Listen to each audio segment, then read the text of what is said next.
それでは皆さん, today I'm going to continue talking a little bit about keigo in Japanese. So our ways of using like honorific language. So we have talked already. First of all, we have talked about how we have several different types of keigo. We discussed keigo. We've been doing that for a long time, right? Ever since Japanese 1010, we've been using like des and mas. So that's one part of keigo. We also have the bikago, which I introduced a little bit about in class. So things like saying o-cha instead of just cha, o-kane instead of just kane. Things like saying okusama for somebody's wife or referring to a customer by sama. We also talked in chapter 19 about honorific verbs. So these are the verbs that we use to talk about the actions of somebody who is higher status than we are, somebody who we want to show respect to.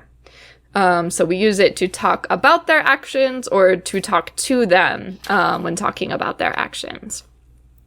But we have another category that fits inside of keigo called kenjogo. And that is what we'll be talking about in this chapter. So Genki divides kenjogo into two different types, extra modest and humble verbs. So there are two different types in Genki, and I understand why they're split into two types, but don't panic. You're not going to have to look at the test and determine whether something is an extra modest or a humble verb. There are two different types, but they don't really overlap. So you will see what I mean in a second.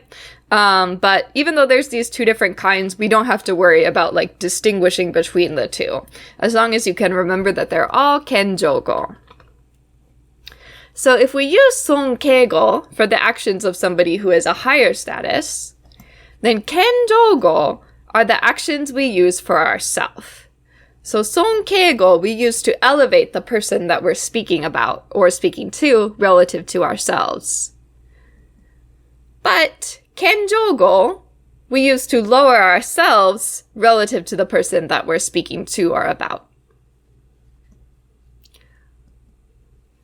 So extra modest expressions are used when talking about your actions, or the actions of someone in your very close in-group.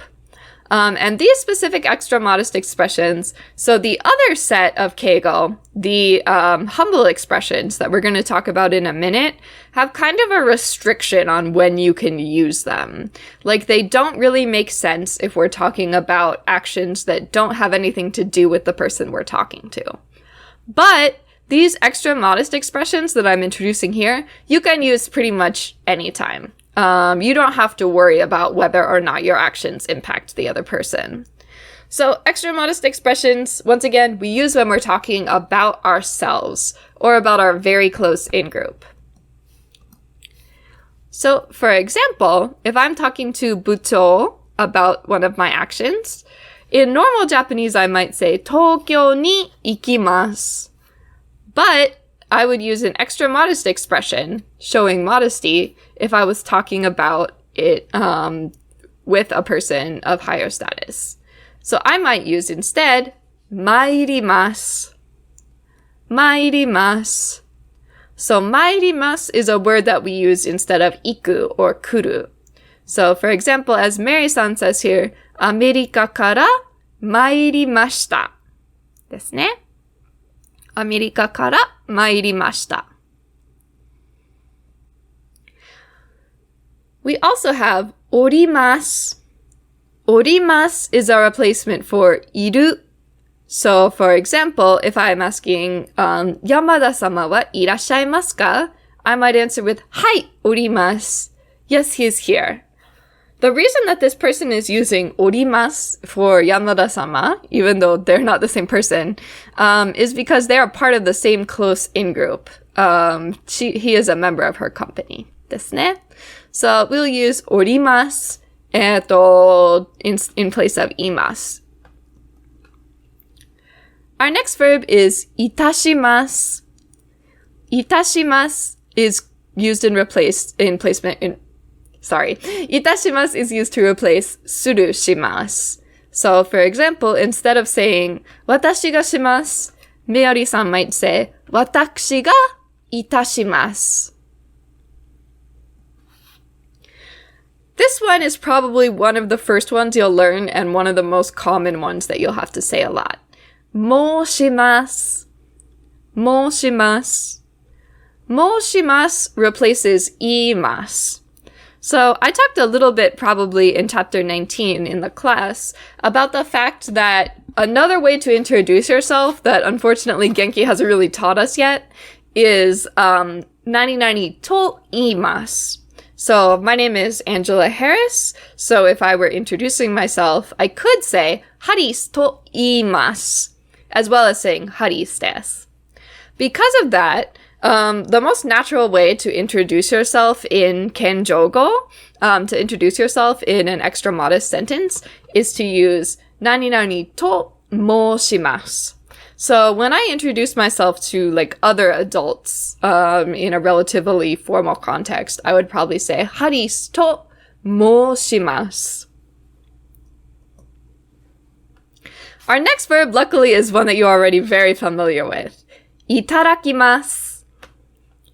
いただきます. So we use いただきます to replace 飲む or 食べる. So let's review really quick the extra modest verbs. So take a minute. You can pause the video if you'd like to check what are the extra modest versions of each of these verbs. Okay, let's check them together. So 行く and 来る are going to change to 参る 参ります. How about いる おる おります. する いたす いたします. 言う 申す 申します. で、食べる and 飲む いただく いただきます. So if we wanted to change these sentences to kenjogo, if we wanted to change them to extra modest speech, what would we change these verbs to? You can take a minute. You can pause the video if you'd like. How would you change them? Okay, let's check together. So, 明日、先生の研究室に行きます. Instead of 行きます, we can say 参ります. 私は去年の5月に大学を卒業しました. しました. Remember, this is past tense. What can I say? Oh, いたしました. We also might replace the 私 with 私. The good news about watashi is that the kanji is the same regardless. So it can go either way, watashi or watakushi.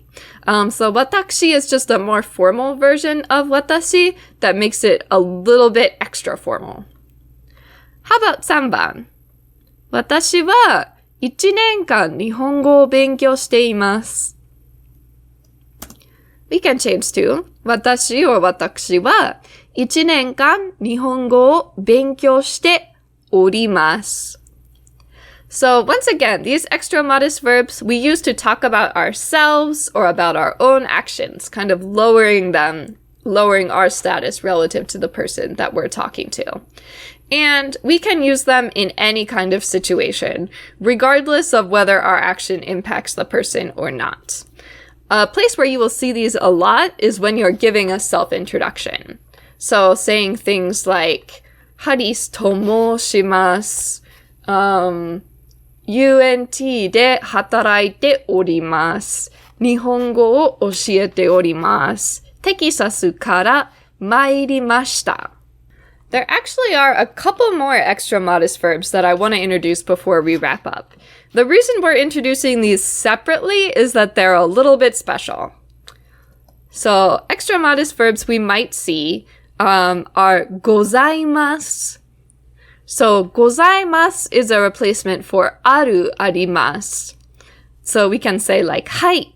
Instead of saying, like if somebody asks us where something is, instead of saying はい、こちらにあります, we might say はい、こちらにございます.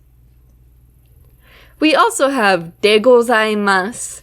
De gozaimasu can be a replacement for des. So if someone asks, ikura desu ka? Instead of saying 5000 desu, somebody might say 5000 de gozaimasu. But a word of caution about these two, gozaimasu and de gozaimasu.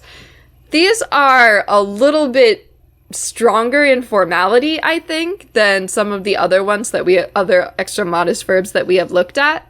And so we don't really use them just in conversation. Like, you wouldn't really use this in conversation with your boss.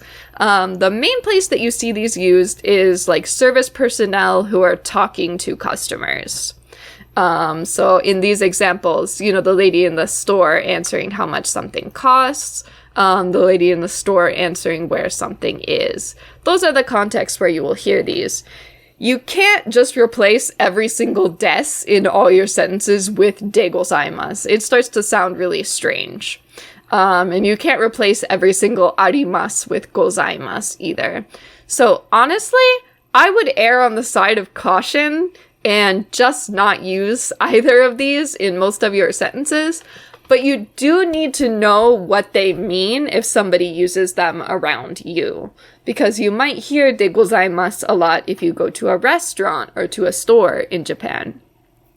The other thing about these specific words, gozaimasu and de gozaimasu, is that in modern Japanese, we do not use the short form ever. So people don't say gozaru and de gozaru. It makes you sound like you're from the 16th century or something. So keep that in mind when you're making sentences. We don't use the short versions of a lot of the extra modest verbs very often, but especially these two we don't use. So that shows us the extra modest verbs that are a part of kenjogo. For the next video, we are going to talk a little bit about the humble verbs.